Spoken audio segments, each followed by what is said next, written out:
Welcome to Business Concern.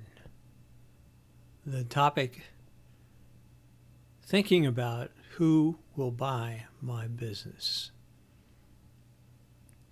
If you are thinking about who is going to buy your business, you've already dealt with a significant core perception necessary for business strategic planning that inevitably, voluntarily or involuntarily, with good results or bad, you will transfer your business interest.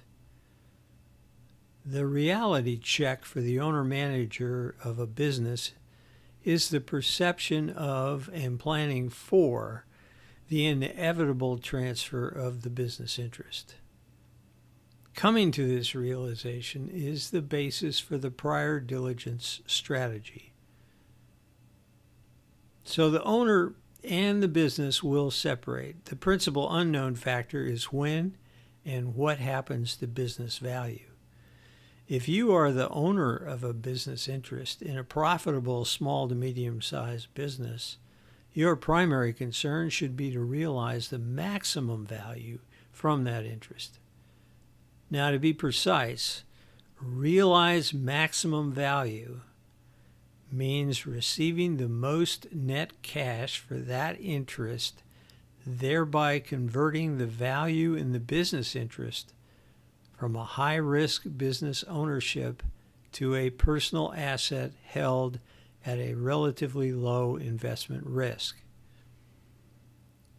This is when the sale of a business interest is a wealth-building event. The prior diligence strategy, enabling that wealth-building event, is described in a series of posts on the Substack called Owning a Business. Business strategy cannot be effective if there is a denial about the inevitability of the transfer of the business. Now, once the inevitable transfer is acknowledged, even though the time may be impossible to know, the probable buyer and the terms of the transfer may be envisioned. Business strategy should have a primary goal of formulating the transfer of the business to known and probable buyers for the highest possible price. This is the essence of being able to realize maximum value for the business interest of the owners of the business. In finding a buyer, it's helpful to ask, do I know anyone who will give me cash for my business interest? For most businesses, the logical purchaser is someone who knows the business and is capable of raising the cash to make the purchase. And very likely, this person is already a part of the business. Moreover, it will be easier to identify a buyer when the buyer is someone you know and someone who is familiar with the business. But there is, however, a downside to selling to someone already involved in the business. Someone in the business knows certain things that persons outside the business will pay to learn. Put another way, there are certain items of know-how or goodwill that an inside buyer will not pay for because the buyer already knows them. A person outside the business, a third-party buyer, will pay for this knowledge. Therefore, to maximize the price, that is, the value received for the business, ideally the sale should be to a third-party buyer. Okay, do you know third-party buyers? Probably not. If you do not know a third-party buyer, you need to find one, and the search will take time, and the planning for it should be part of the strategic plan. But what do you do in the interim? If you die or become disabled in this interim time, what happens to the value in your business? How will it pay out to your family? For the interim, the probable buyers will be the ones known to the ones already involved in the business and who may already be owners. There should be an owner agreement in place to assure a value for each business interest. For foreseeable trigger events, for example, death, disability, termination of employment, or withdrawal, there should be an enforceable sale at an acceptable price to provide assurance of value to each owner. Owner agreement, in addition to establishing an assured insider sale for interest in the business, also needs to provide for a transfer of a controlling, if not a total interest, to a third-party buyer. And most of the time, for all owners, receiving the maximum value for their business interest will be in the best interest of all owners. Now, to find the unknown third-party buyer, you need to role play. There are certain groups that usually contain buyers for a business.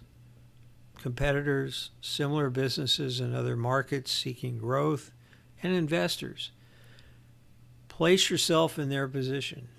Assume a requirement of rationality and ask, would you buy this business interest? And if not, then ask, why not?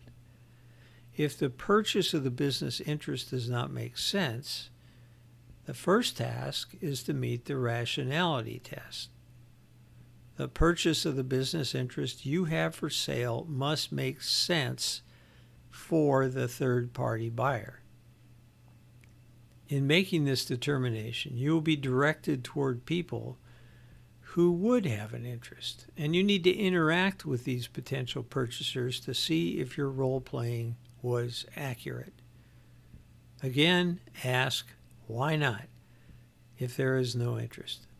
This feedback is the most reliable feedback you will ever obtain about how well your business is managed.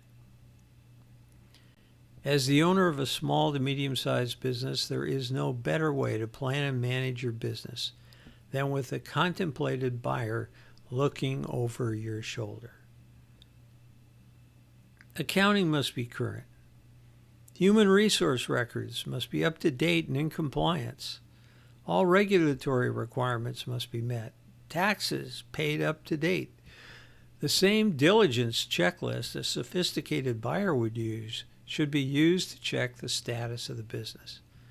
This is an important part of the prior diligence strategy.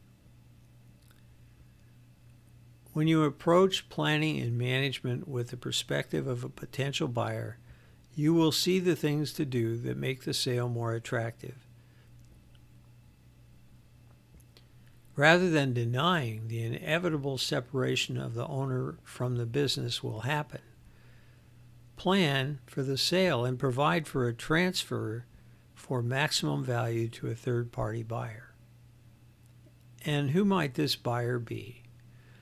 Small to medium-sized businesses can be attractive acquisition targets for various types of buyers, including individuals, private equity firms, strategic buyers, family offices, holding companies, search funds, and employees. Individual buyers are often professionals with industry expertise looking to own and operate their own business. They may use personal savings, 401k rollovers, or SBA acquisition loans to fund the purchase. Individual buyers typically target businesses with under $2 million in profit.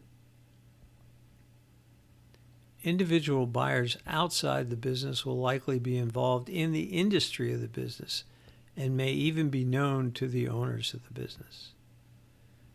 Private equity firms use investor capital to acquire businesses, and while they usually focus on larger companies, some private equity firms look for bolt-on acquisitions of smaller businesses to add to their existing portfolio companies. They may consider businesses with as little as $5 million in profit. Identifying these firms involves finding recent transactions of small to medium-sized businesses and understanding the basis for those transactions. Strategic buyers are other companies, often in the same or related industries, looking to expand their operations, gain market share, or acquire new technologies or capabilities. Often a competitor is the strategic buyer for a business to expand a market or consolidate operations. Family offices manage the wealth of a single wealthy family and may invest in businesses related to the industry that generated the family wealth. They tend to have longer investment horizons and take less active roles in management compared to private equity firms. FIs are often looking for more increased returns than could be obtained with traditional investments, but they also want stability and consistent profitability. Holding companies are companies that exist primarily to own other businesses. They generate revenue from the dividends and earnings of the companies they own. Holding companies often look to synergy opportunities between the company they own and companies they acquire. Search funds typically consist of an individual, often a sophisticated manager, backed by investors looking to acquire and operate a business. A search fund is often looking for a project that involves an opportunity that can be pursued with an existing business structure. Employees can gradually become owners of the business through employee stock ownership plans, often called ESOPs. An ESOP can work very well in the right situation, but these situations are not frequent. And an ESOP that does not work can be disastrous to the future of the business. Realize that it is inevitable that you will transfer your business interest. Keep a constant vigilance to recognize who might be a third-party buyer of your business who will pay cash for the maximum value of your business interest. Use the perspective of a likely third-party buyer to better understand how to make your business more valuable. Practice prior diligence to assure proper financial documentation, accurately valued assets, and a management team in place. These factors can make the business more attractive to potential buyers, help ensure a smoother sale process, and accomplish a wealth-building event. My name is Rick Rebusel, Principal Consultant of Business Transition Consulting. I appreciate your